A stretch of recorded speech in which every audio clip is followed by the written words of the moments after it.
Hi, everyone, and welcome to another episode of the Optimizing Mother podcast. I'm so excited to be here today with our guest, Mrs. Dena Gorkin. She's the principal of Bnos Chomish Academy and director of community education, NCFJE Operation Survival. She's a beloved teacher in seminary and hosts workshops and gives parenting and educational workshops internationally, even though internationally might be from her very own home, thanks to COVID. And she lives in Crown Heights with her family. And I'm so excited for this opportunity. So welcome, Mrs. Gorkin. Hello. Thank you for the opportunity. You know, one theme that I've heard from you very often throughout the years is the importance of connecting with children and how, you know, we're not just here to issue instructions and command them, but there's an importance to spend time to actually create a connection. So I really want to go back to basics, and I want to almost push back. Why is it so important to have this closeness, this connection with a child? So the first thing that we do with a baby when it's born is we put the baby on the mother for skin to skin contact. Why do we do that? We do that because the baby spent 9 months getting to know its mother's rhythms, getting to know its mother's every movement. And suddenly that has been taken away from the baby. And that child will spend the rest of its life trying to recreate that connection. So in order for the baby to continue to develop, it needs to have that connection, just like it needs air and water and food. It needs physical and emotional connection with parents. Believe it or not, that connection is as important as the things that we consider to be things that keep a person alive. And we want to grow and foster that connection every day, like a plant that you nurture. The emotional connection is just as important as the physical. And it's really, there's so much evidence out today about how the early connections that we create with children help us to stay connected and help our children to stay safe as they grow older. There's an idea called parent orientation. That's not just a meeting that you have at school, the first week that your child's in school, by the way. Parent orientation means how a child is oriented. Are they more prone to hang out with peers, or are they more prone to hang out with parents? Are they peer-oriented or parent-oriented? And there's actually a wonderful book that I learned about from another Beis Rivka teacher, Tamara Katzman, called Hold On to Your Kids. And it's written by Gabor Mate, who is a preeminent expert in this field, also happens to be a son of Holocaust survivors. And he understands connection and the need for connection so deeply and explains how building the connections with our kids actually keep them safe and secure and sane throughout their childhood and into adulthood.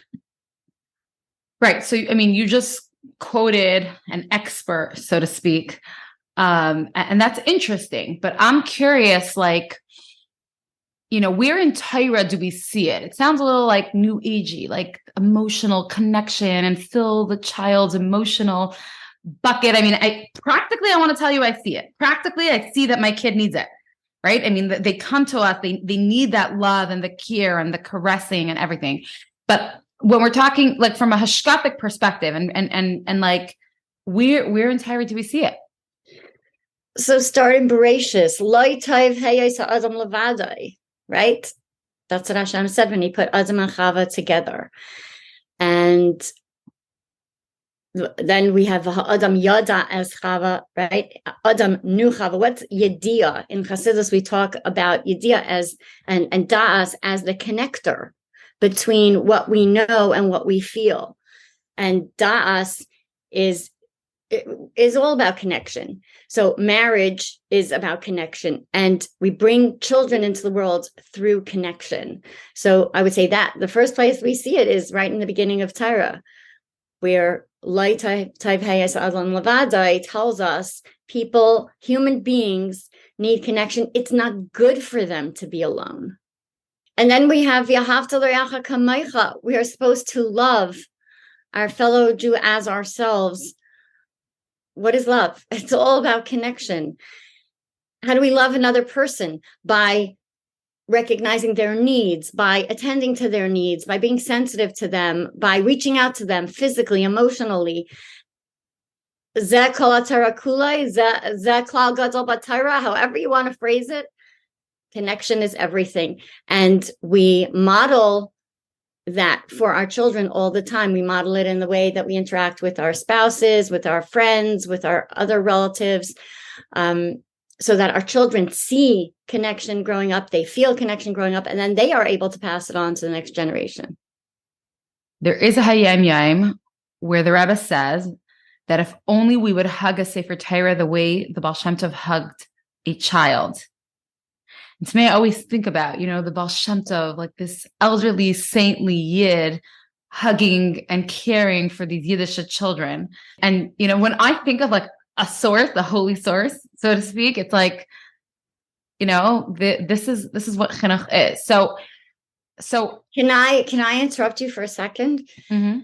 Take the word mitzvah. What's mitzvah? Tzavsa v'chibur. Connection. Mm. All of the connection that we have in the physical world is a mashal for what we can have with Hashem. So this idea that we can have an intimate relationship with a spouse, this idea that we can have this amazingly loving, selfless relationship with a child is a mirror to what we're expected to have in our relationship with Hashem. It helps us understand how we're supposed to relate to Hashem. Go to all the references in our davening where Hashem is our father, right? Or Shir Hashirim, where Hashem is our spouse. Everything that we do in this world to create connection with our children, it builds our relationship with Hashem. Wow, so it's the basis of everything. It's the basis of chinuch. So knowing that it's important and knowing that this is definitely a way that we are mechanech our children, what are your favorite tips to parents on how we could actually connect to our children? First of all, just being physically present as much as possible. And even though there are many parents that are working parents that have to be out of the house, that aren't home when their kids get home, when we are physically present, to also be spiritually present, emotionally present. There's a lovely book. I think it's written about kids with ADHD. It's a children's book. It's called Be Where Your Feet Are. And to me, that says it all. Be where your feet are. If you are home with your kids, be physically, emotionally, spiritually present with your kids. What does that look like? That's easy to say, very philosophical, but it boils down to things like making eye contact when a child is talking to you, look them in the face. Touching a shoulder when you call a child's name. Really tapping into all the love languages and tapping into your child's specific love language, not just, being very general about it, but being very intentional about it. And understanding that not every connection will be perfect. Life is busy, but when we make our connections with our children, they should be intentional. Simple things like waiting for a child to answer you before you walk away. Like you ask the child to do a task, or you ask the child how their day was. Stay put, stay standing in that same spot until they answer you. Now, of course, you may have children that love to rant on, and they think that they're giving an award speech every time they tell you about anything that happened in school. And that's okay. Take their hand and walk them along with you. But this idea of helping our children see that we are present when we are present is huge. I remember once hearing from Rabbi Friedman, though, that a mother playing on the floor with her child, the game that they're playing is the exception, not the norm. And that as mothers or as adults, our job is to raise our children and teach them what an adult does, like what it looks like to be an adult. So sometimes I kind of struggle with that, the balance of like, when do I adult versus when do I go down and connect with the kid? Do you have any insight? When you are being an adult and doing your adult things, dragging your children and drawing your children into it is what helps them learn how to be an adult. So the differentiation is, when do I draw you into my world and when do I draw myself into your world? And we need to do both. In our busy lives, it may be more practical to spend more time drawing our children into our world, but time should be made to draw ourselves into theirs. And that's the sitting down and playing with them or reading them a book or sitting on their bed at bedtime and, recounting the day. But all of those things create connection. And I don't think it has to be a contradiction or a competition between, do I draw them into my world or do I step into theirs?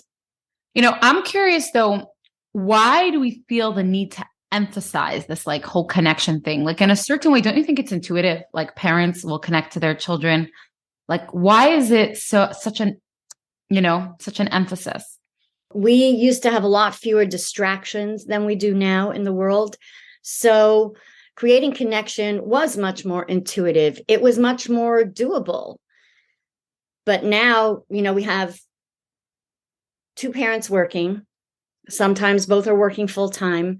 We have the unfortunate and fortunate distraction of our phones, which are on us all the time. I mean, it's not just enough that we have a phone, but we're also plugged into it in our ear, and maybe it's attached to a rope around our neck. And, we're so attached to our phones. Imagine if we were attached to our child the same way we're attached to our phone. Oh, right. Imagine. Think of a mother, right, carrying her baby in a carrier, right? Mm-hmm. And she hears and feels its every rhythm and every move. That's how we are with our phones. How is it different than adulting? Well, when you're on a phone, you are connecting with other human beings, which means you're not connecting with your child. When you're chopping onions, your child doesn't see the onion as an impediment to your relationship, unless you're completely ignoring the child. But if you're talking to the child, then you're still interacting. If you're on the phone with somebody, that person is now your priority. Your child is not. And they know that. So it's very different. And even if you're texting, there's another person receiving your attention at the time that you're texting. So that's really the difference. And it's not to say that you can never be on the phone. You can never be texting. You can never be checking something. But be where your feet are. Put the phone down for a couple of hours a day in those hours where your children really need your attention, because whatever it is that's going on in the outside world, it'll be there waiting for you after you finish interacting with your kids. But your relationship with your kids won't wait for you forever. Wow, that's powerful. Everything else will wait for you, but your relationship with your kids won't wait for you. I'm curious if there's anything else you want to share about technology while we're talking about it. Well, I mean, this is my rant, and people have probably heard me say it before, but when I was a kid, if I was in school and I was not happy socially, I came home, left school at 4:00, came home, and I had the next 18 hours, 20 hours, whatever it was, to recover from my social drama at school. I could play with my siblings. I could read a book. I could speak to my parents, tell them all my social woes and worries. I had recovery time. And I didn't have to check if anybody new likes me or if anybody's having fun without me. I didn't have a device on which I could go and do anything I wanted to do. I just got home and I had recovery time. I had safe time. So when I went out the next day, even if I knew that there was social drama at school, I went out armed and empowered to deal with it. Nowadays, when kids leave school, they first start the social drama and they first start to have the influences that we're concerned about them having. And they don't stop having those influences and those social interactions until they drop off to sleep with a device in their hand. So we've created so much more anxiety and social concern and drama just by giving kids phones. And then, of course, there are the things we don't want them to see and do that they can do if they have a phone, especially teenagers. When I was a teenager, if you wanted to get in trouble, you had to first babysit for a couple of weeks to get the money to go purchase the trouble, right? You had to find a friend who was willing to do the trouble with you. So that took some research. Then you had to figure out a lie or a cover story for your parents. You had to leave the house. So your cover story had to be pretty good. You had to find transportation to get to your trouble. It was work. It's not work anymore. It's easier to get into trouble today than it is to stay out of trouble today. Wow. It's so easy. Pick up a phone. You can get anything you want. You can watch the most damaging things. You can order things to come to your home in disguised packages that your parents will never know what it is. You can meet people who you probably never should meet and arrange to, connect with them. It's insanely easy to get into trouble today. And it's difficult to stay out of trouble today if you have a device. So based on this current culture climate, it becomes even more necessary to emphasize the human connection, the parent-child bond, etc. Yes, because if your children are parent-oriented, if the family is the most important thing for them, they don't want to disappoint. They don't want to alienate themselves from the family. Human beings desire to belong. And the family should be the place where they feel they belong more than anywhere else. But if they don't feel that, they're going to want to belong and connect with somebody or something outside of the home. Now, when you spoke about connection, you spoke a little bit before about like talking to a little kid when you're cutting onions. But I'm curious, like in a broader sense, how do you really connect to multiple children of multiple ages? You have the 4-year-old who just wants you to maybe play with their Playmobil, but then you have the 8-year-old, the teenager, and in Beis Rivka here, right? Where this is a podcast for Beis Rivka mothers, and we have mothers of all ages. So any advice or more practical ideas to connect with kids of all ages? First of all, I want to make it clear that it is perfectly acceptable to cook supper or fold laundry or be on the phone or do the things that we need to do to get through the day. And that includes, by the way, taking mothering time outs. Okay? It's perfectly acceptable and appropriate not to be accessible to your children at all times. With that said, there are ways that we can connect with the different ages of children that we have while we're doing some of our day-to-day tasks. So I know for myself growing up, I loved folding laundry because that's something that I did with my mother. And to this day, I love folding laundry because folding laundry equals connection with my mother. So when we have a household task that we do with a parent, that task becomes part of our connection. We connect through the task, and the task itself reinforces the connection. It's such a powerful thing. And I learned that from Rebbetzin Sheingarten many, many years ago when my biggest kids were really little. But you can also just engage with a child while you're doing the task, even if they're not joining you in the task. So you can have a conversation with a child who's sitting at your kitchen table. You are frying schnitzel, and every so often you're turning around to face the child and connect with them, ask a question, answer a question, respond to something that they've said. The famous active listening, right? When a child is speaking to you. So rather than just letting them rant on, you say, aha, wow, that sounds interesting.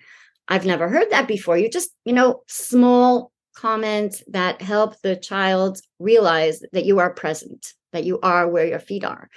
Aside from that, there are many opportunities where we're pressured to get things done. But when we choose to engage with our children in doing these tasks with us, we can end up saving time, we can end up saving money, we can end up saving frustration, and we can create connection. So if I have to pack lunches for my kids and I'm in a big hurry and my teenager is sitting on the couch or, just sort of available, I can say, hey, would you, do such and such, or let's do this together.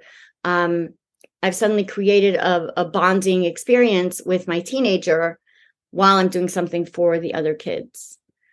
There's something I did when my kids were little. I had a baby and I had like 3 older kids, like 8, 6, 4, something in that range. And the kids wanted me to tell them a story at bedtime, but I had to be with the babies. So I started recording stories and I played those stories for them at bedtime. So I was there, not physically, but I was with them telling them a story at bedtime while the baby was crying and needed me to be with him. And then once I put the baby down, I would go and sit with the kids. But it was like I'm here for you. I'm not ignoring you. There's just something that needs my attention right now. And I'll come and give you my attention as soon as I can. I want some more creative ideas like that. Tell me more. What else did you do with your kids? Or would you recommend someone do with their kids of different ages to show that presence and connection? The simplest things can create connection. My kids remember, and they're so embarrassed, I think, now when I say it, although most of them are married. We used to have dance parties at night. You can do ordinary things in life ordinarily, or you can do ordinary things in life extraordinarily. And those are the things that your children will remember. And I'm not talking about spending a lot of money. I'm never talking about spending a lot of money. I'm not talking about spending even a lot of time or even a lot of energy. But for example, when my kids were little, if they were ready for bed in a timely fashion, they would come into the bedroom, we would turn on music, and we would have dance parties. So instead of, just saying goodnight to the kids, everybody would get on their bed. I mean, I'm talking about a time where we were living in a small apartment, so there were a few kids in the same room. Everybody would stand on their bed and we would dance like crazy people. We made up the craziest moves and we would do that for 5 minutes. But 5 minutes felt like a whole activity. And I realized that those 5 minutes I could have spent yelling at them to get back in bed, yelling at them to hurry up and brush their teeth. Get your Nägelwasser, hurry up, hurry up, hurry up. Or I could spend the same 5 minutes doing something creative and fun that is a lasting memory of connection. That's just another example. My daughter used to sit with her kids when she was little. I don't know if she still does this, but I know that she did it when her big kids were younger. And every night she would open up this big, like, scrapbook type book, and she would ask each child to tell about something in their day, a highlight of their day, and she would write it down. And she would go in different order, depending on the day. The oldest wasn't always first and the youngest wasn't always last. And then the next night they would read yesterday's, and then they would add to the book something about today. And there was one time that she and her husband went away and I was taking care of the kids, and like the kids knew, they said to me, okay, Bobby, now we have to do our journal. So I took out the journal, and it was the cutest moment. It took 5 minutes. So that's 5 minutes of quality connection and children being seen and heard and valued. And you're saving more than that amount of time in the disciplining them, getting them to come to the room and go to bed. It's probably, for that 5 minutes, you would have had 20 minutes of disciplining and strife and disconnection. Another really simple way to connect with kids is something I learned from my father, who was light years ahead of the psychological world or the world of somatic intervention or whatever all the popular stuff is today. And he understood the need for deep breathing and relaxation. So 40 years ago, he was doing deep breathing exercises with us, and he would come into our room at night and he would sit in the room again, just for a few minutes to help us relax, to fall asleep. He would do a little relaxation technique with us, tense up your muscles, starting from our feet, tense up your toes, relax. And I could still hear his voice, tense up your legs, relax. And not only did it help us to fall asleep, it helped us to connect with him. Also, you hear how many years later, I'm saying this with a smile on my face. I'm remembering this connection with him. So it doesn't have to be, bells and whistles. It doesn't have to be flashy. It doesn't have to take a lot of time. It doesn't have to take money. It's just small moments that make big differences. Wow. I remember once hearing from Rabbi Yaakov Horowitz. He was saying his best tip for connecting with teens is to sit on the couch and do nothing. Yes. Sit on the couch and do nothing. And then they'll come to you and they'll start talking, especially with creeping closer to their bedtime. I could not agree more. I would add one other thing. That's a surefire connection, a surefire magnet. Sit down at the table with a plate of food that you really want to eat. And they will come. But yes, the sitting on the couch in our house, Shabbos morning, I sit on the couch. When my older group was small, I used to go to shul with them because I didn't have babies at one point. And I would go to shul with them and they would stand next to me in shul, or they would stand next to my husband, and we would tell them they had to find a particular word in davening, or they had to listen for a particular phrase in Kriyas HaTorah. And that created a connection both with us and with davening and with Torah. Oh, I love that. Like I say this all the time, that we are our children's connection to Torah. And if they love us and they see us loving Torah, they will love Torah. It's a math equation. It's which property is that? I'm a math teachers in school. We went through 5 in 1 year or something. The associative property or the distributive property, or, this is how I did high school math. No, we were the experiment. We were the experiment. They switched math 1, 2, 3 to math A and B on us or something. We didn't really learn much in math. So I'm curious, you work with teens. So what other insight can you give us on connections with teens and different types of teens? So I just want to say this: teenage angst is a condition for which the only known cure is time. So don't expect to understand your teenager.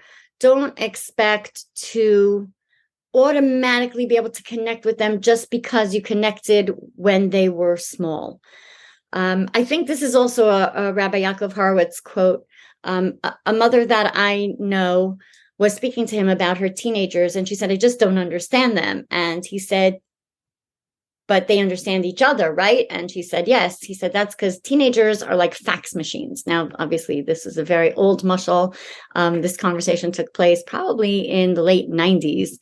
But they're like fax machines. And if you've ever heard a fax machine, if you've ever been holding the receiver of the phone when a fax machine starts working, you hear a noise, and it's like this horrible beeping sound. Horrible beep. Yeah. Shrill sound.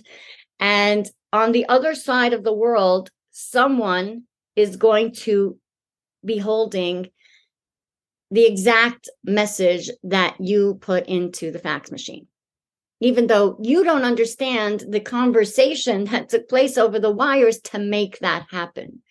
And especially now with all the abbreviations, if you look at a child's texts, right? It's all abbreviations. And what were we saying the other day? IYK, YK. If you know, you know. If you know, you know. Right? Just like all these different abbreviations, and you may not understand any of them, or you may understand all the abbreviations because you're a younger younger mother who's, grown up with this, but you don't understand the context. You don't understand why things are bothering your teenager that seems so simple. And they seem like situations that they should be able to walk away from. And why are they engaging? And why are they so dramatic about it? So my first tip is stop trying to understand your teenager.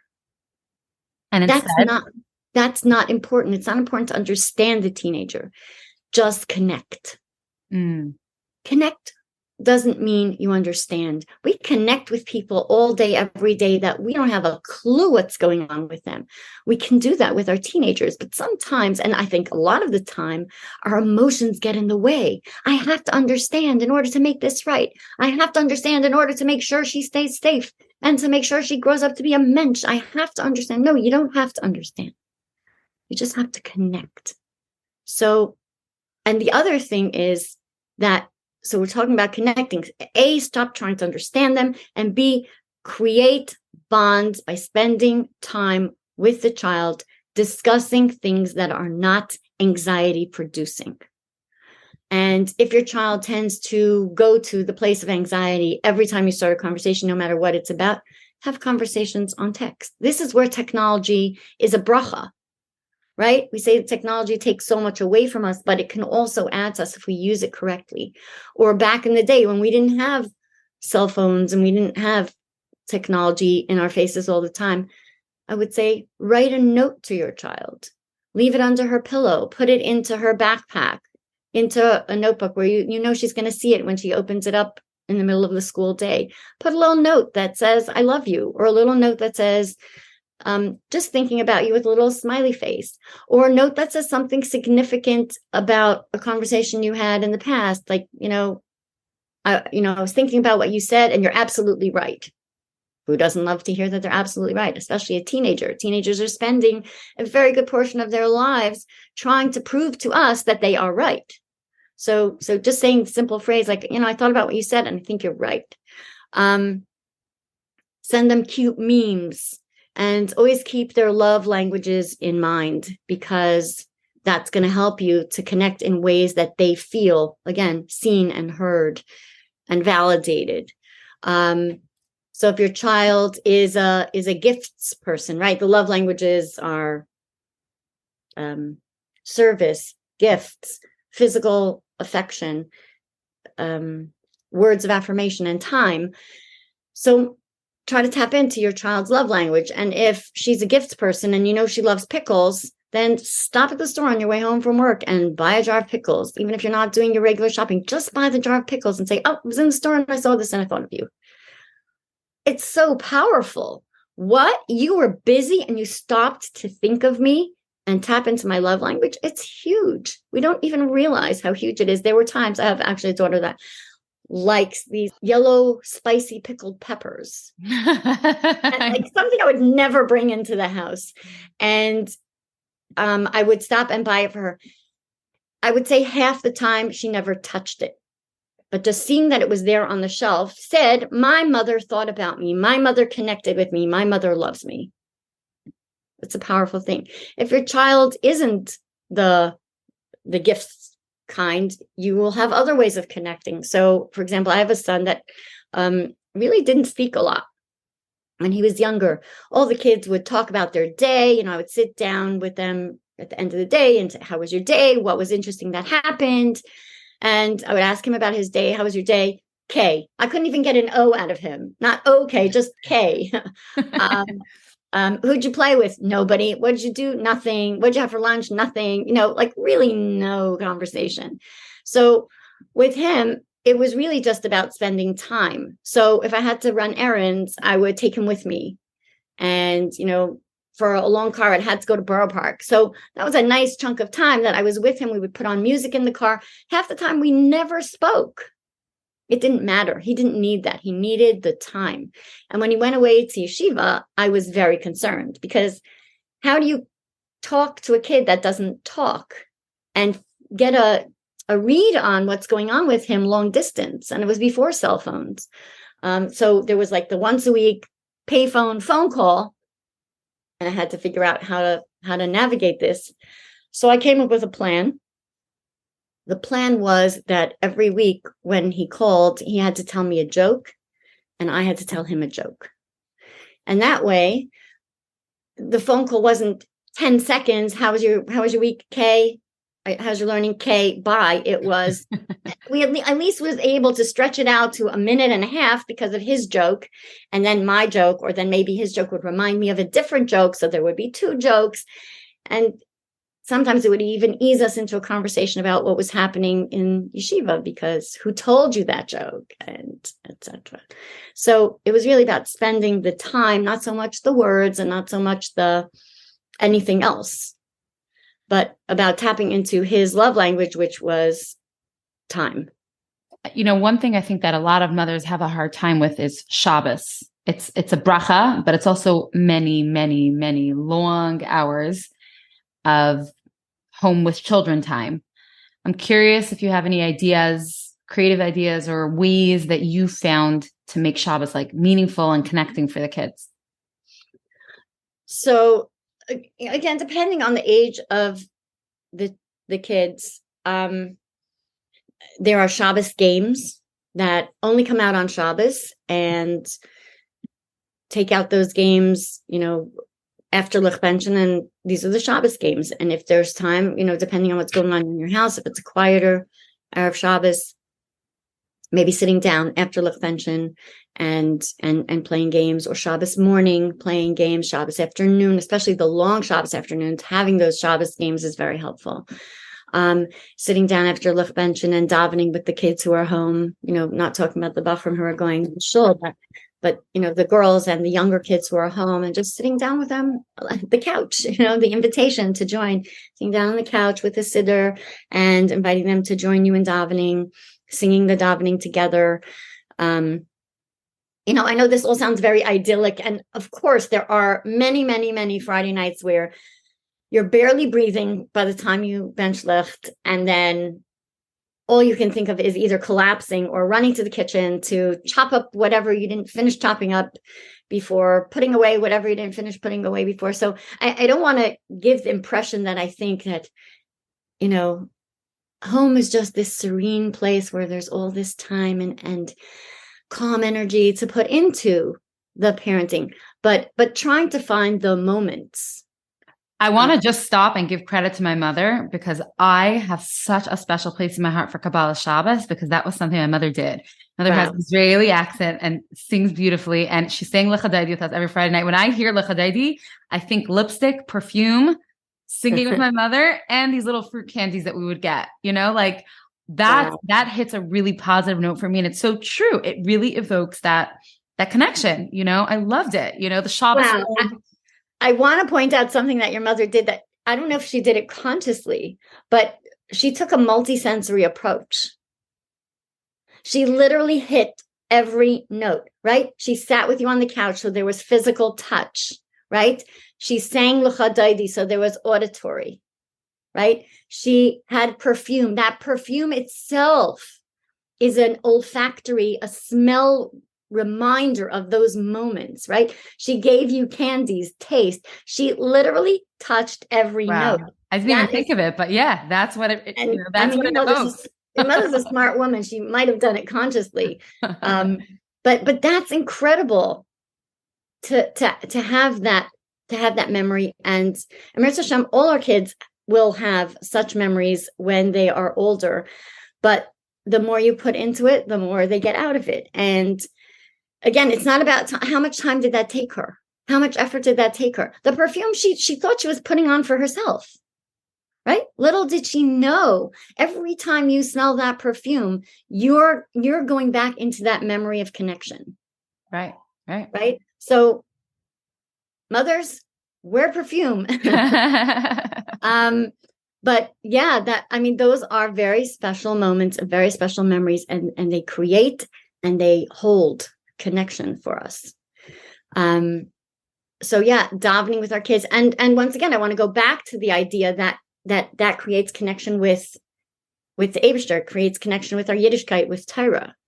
So it's full circle. It's not just connecting with the kids and kids connecting with us, but it's the whole package. Shabbos morning, having a nice breakfast. And with older kids, and they don't have to be so old. I have a niece that my sister was great about letting her kids in the kitchen from a very young age. And I had a niece that was like able to make kugels when she was 5 or 6 years old.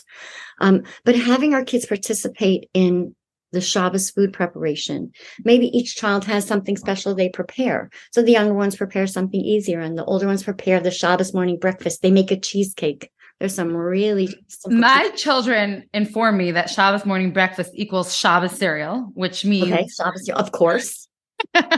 either Fruity Pebbles or those like colorful circles.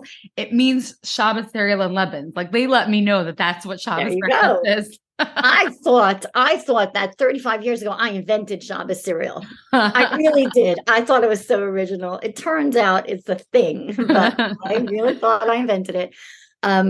But yeah, special Shabbos morning plates or dishes, like things that you save especially for Shabbos.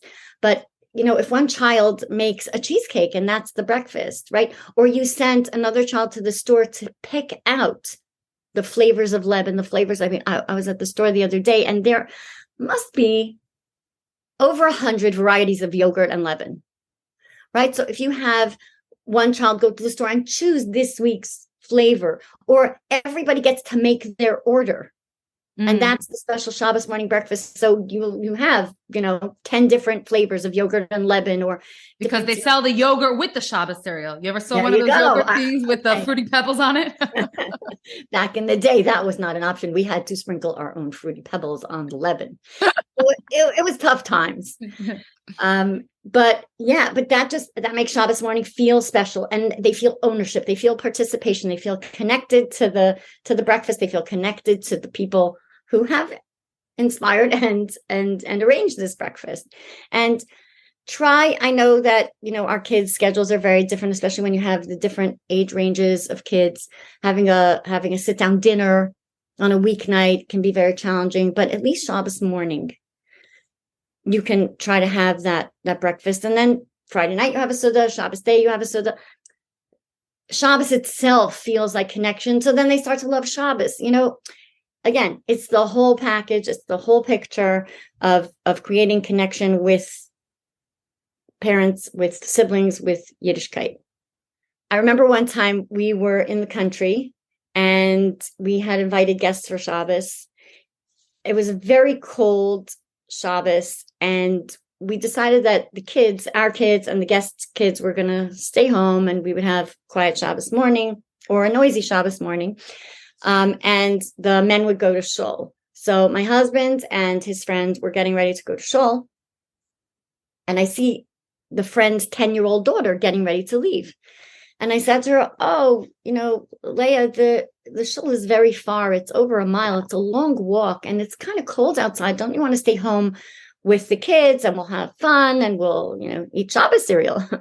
And she said to me in Hebrew, she said, "I want to go to shul with my father. I want to walk to shul with my father." He says, "Man sichot nefesh im Abba," with this beautiful smile on her face, with this dreamy look in her eyes, "because it's my time for heart-to-heart talks with my father." Wow. And he had created that scenario where the walk to shul, and it turns out where they live, they also have a long walk to shul. The walk to shul was a time for heart-to-heart talks. It was a time for connection. Wow, that does sound dreamy.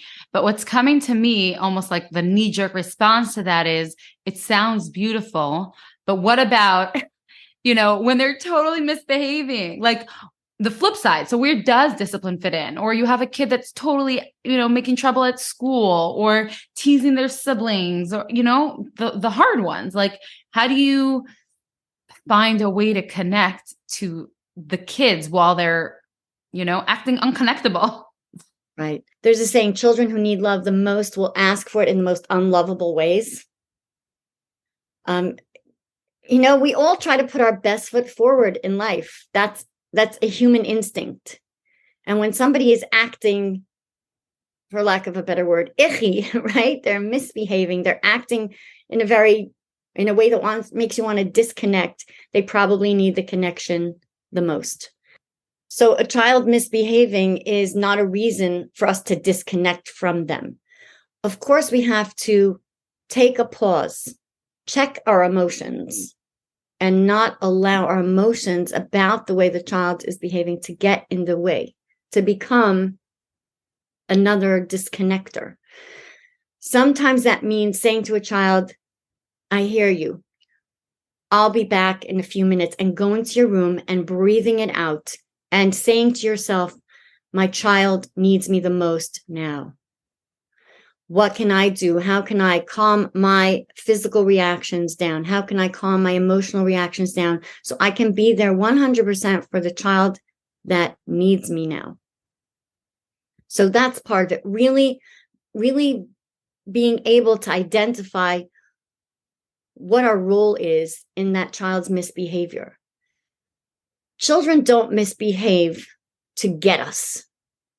And a lot of times that's the feeling. She's doing this just to get me. She knows we have to leave. She knows she has to catch the bus. She knows I'm going to, be late for work if she does it. She's doing it just to get me. Well, in a way, you're right. She's doing it to get you. She wants you. Not to get you, stech you. Not dafka. Needs you right now. So, but she doesn't know a different way of creating this connection, or she's too unhappy to think of a better way of getting your connection. And I see this a lot of times at school. A child will say something completely inappropriate, or in a completely inappropriate tone, and all I have to do is say, I want you to think about that for a moment, about how what you just said lands with me, right? About how I heard what you just said, and see if you could rephrase that in a way that it will sound more respectful to me, right? So sometimes, but sometimes we can't do that. Sometimes the child is in such a tizzy that they can't calm down, and that's when they need us to help them regulate themselves.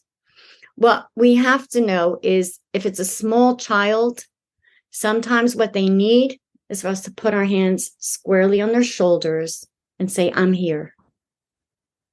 I'm here. Let's work this out together, right? And we're talking about a child maybe up to the age of 7, right? I'm here. They might even need you to hug them. They might just need to see your face and you mirroring calm. But you can't mirror calm if you aren't calm. If you feel like putting your hands on their shoulders and shaking them and saying, we have to leave right now, that's what you're doing. Then is you're mirroring hysteria, or you're mirroring anxiety. And guess what's going to happen? You'll get more of it. More. Yes, exactly. They'll become more anxious. They'll become more hysterical. So if we want to mirror calm and we don't feel calm, we need to take ourselves out of the situation and just breathe it out, get calm, or get calmer, so that we can mirror that, so that we can help them regulate. Our bodies and our moods help our children, especially the young children, to regulate emotionally. But let's talk about what they're struggling with and why they need us. So, for example, if a child is struggling in school and got suspended, right? 10-year-old, 11-year-old, 12-year-old got suspended. They need us now more than ever. And if we stop showing them love or connection because of what happened in school, because they got into trouble somewhere, because they hurt one of their siblings, right? If we stop showing them connection, then what we're telling them is our love is conditional, right? I love you and I connect with you conditionally. If you do what you're supposed to do, I'll connect with you. And if you don't, I'm going to disconnect with you. So we have to make it clear in our message to them that we're not disconnecting, and that we want to talk about this. We want to engage. We want to jump full force into this conversation, but now might not be the right time. So I hear you. I see you. That must have been difficult. Let's make a time that we're going to talk about this. Okay? Some would argue that love should be conditional because the kids don't want to disappoint you. So if you withhold it, then you'll motivate them to behave better.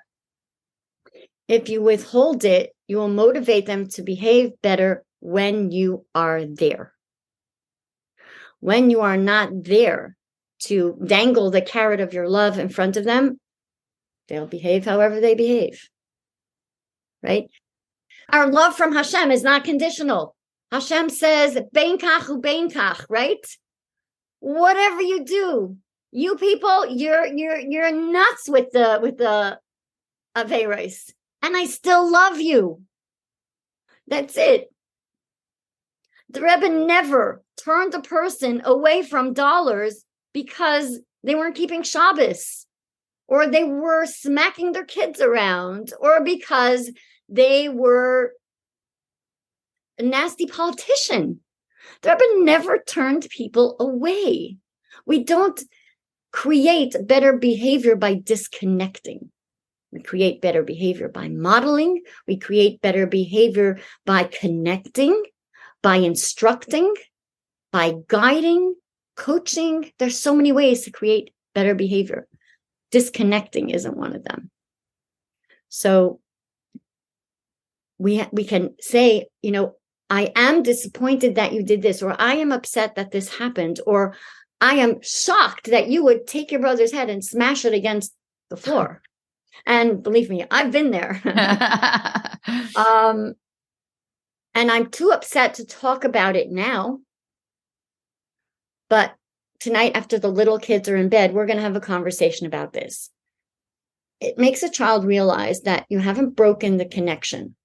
It has affected you. The behavior has affected you, but the connection is there, so much so that you are arranging a time to sit down and connect about this and discuss.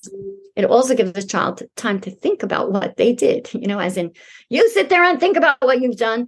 They can stew all day and really get to a calmer place at some point in the day and realize, maybe that wasn't the best choice I made.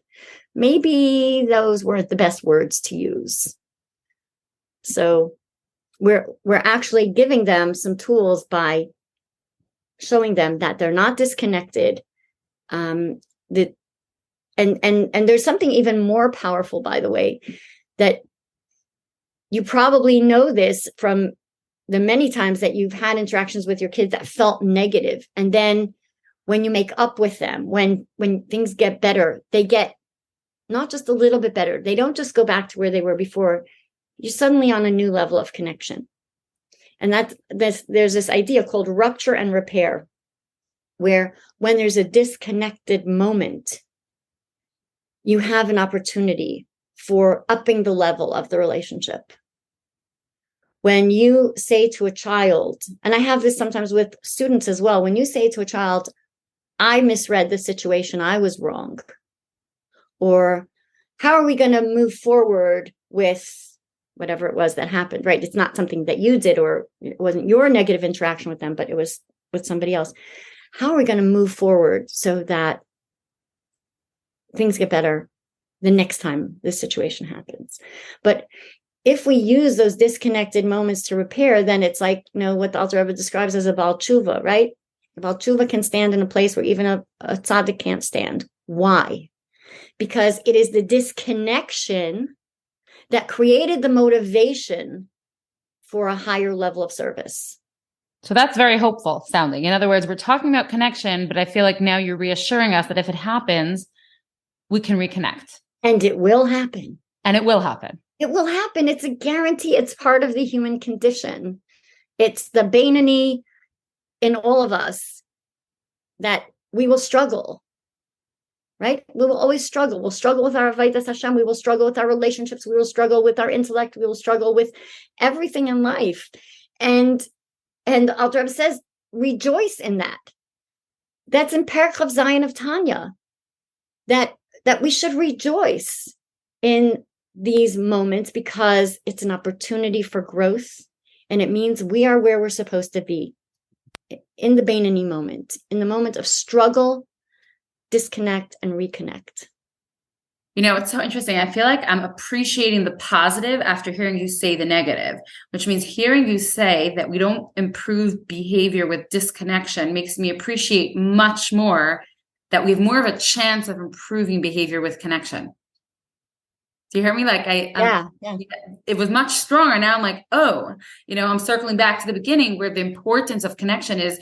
If our role as parents is to educate our children, right? If our role as a school, whatever, we're all, if we're listening to this podcast, we're probably educators in some form, that we have our best shot at it when we connect and when we, even when there's rupture, when we repair.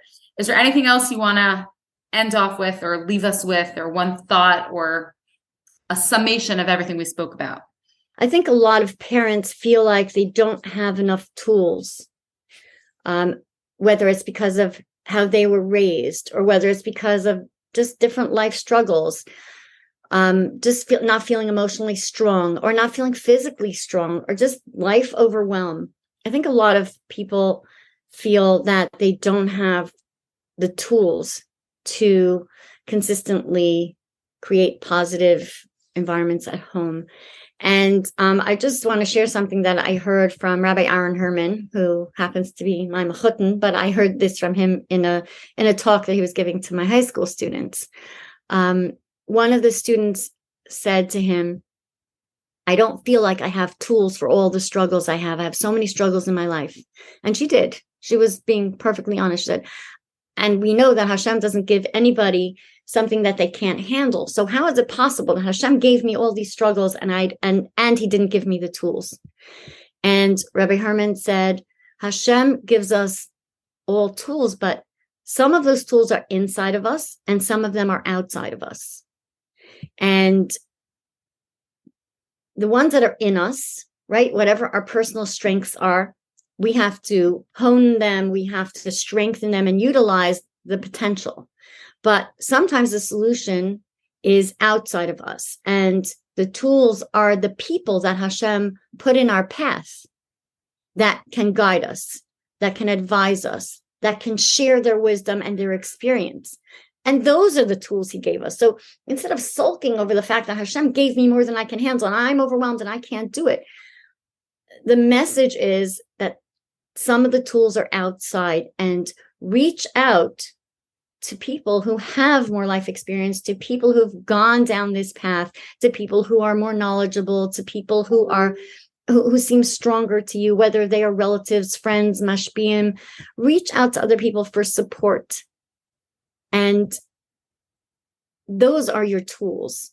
So if there's a big struggle, if you feel there's a big disconnect right now, reach out outside of you for tools. Dig deeper for the tools that are inside of you. And Eretz Hashem, you will see small successes that will build on other small successes. And slowly, slowly over time, your connections with your children will become stronger and stronger. And you will see them grow into Eretz Hashem, healthy, happy, frum, chassidish, content, productive adults. Beautiful. Wow. I gained so much for today. I'm sure listeners will too. Thank you everyone for joining another episode of the Optimizing Mother podcast. If you are not subscribed, feel free to subscribe, share it with a friend. And thank you for joining us today.